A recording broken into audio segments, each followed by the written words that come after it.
Hello friends, నేను మీ అజయ్. నేను యూకేలో ఉంటాను. చూసారు కదా ఈ పార్కింగ్ ప్లేస్లు అన్నిటిలో నైట్ టైం 9 తర్వాత మీకు మొత్తం క్యాంపర్ వ్యాన్ నిండిపోతుంది అనమాట ఇది.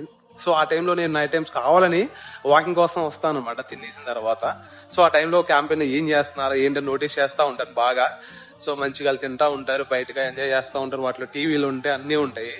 బట్ అంత ఛాన్స్ మనకైతే ఉండలేదు కదా, కొనలేం కదా. చాలా ఎక్స్పెన్సివ్ అనమాట. సో ఇవాళ Day 1 అనమాట. నా కార్ని, ఇదే నా కారు మీరు చూస్తున్నారు కదా, దీన్ని మైక్రో క్యాంపర్, మినీ కూడా కాదు, మినీ అంటే ఇంకొక పెద్దది, మైక్రో క్యాంపర్ గా చేద్దాం అనుకుంటున్నాను. సో మీరు చూస్తున్నారు ఇదే నా కార్ అన్నమాట. దీన్నే నేను మైక్రో క్యాంపర్ గా కన్వర్ట్ చేద్దాం ట్రై చేస్తున్నాను. ఇప్పుడు మెయిన్ దీంట్లో అడ్వాంటేజ్ వచ్చేటప్పుడు నాకు సీట్స్ అనేది ఫుల్ గా ఫోల్డ్ అయిపోతాయి. చూసారు కదా, ఇంకోటి ఉంది. సో దీని మూలంగా నాకు చాలా స్పేస్ వస్తుంది అనమాట. సో ఇక్కడ ఇదంతా ఫోల్డ్ చేసేసుకోవచ్చు, మొత్తం ఓపెన్ అయిపోతుంది. అది అయిపోయిన తర్వాత ఎట్లా ఉంటుందో చూపిస్తాను. సో ఇదే అనమాట. ఆఫ్టర్ డ్యూయట్ వేసేసిన తర్వాత ఇలా ఉంది మనకి. మంచిగా స్పేస్ అయితే ఉంది, పడుకోవచ్చు. బట్ కొంచెం ఆ సీట్ నేను బెండ్ చేసి కొంచెం ఫ్రంట్ కి ముందుకు మూవ్ చేస్తే మనకి ఇంకా స్పేస్ వస్తుంది.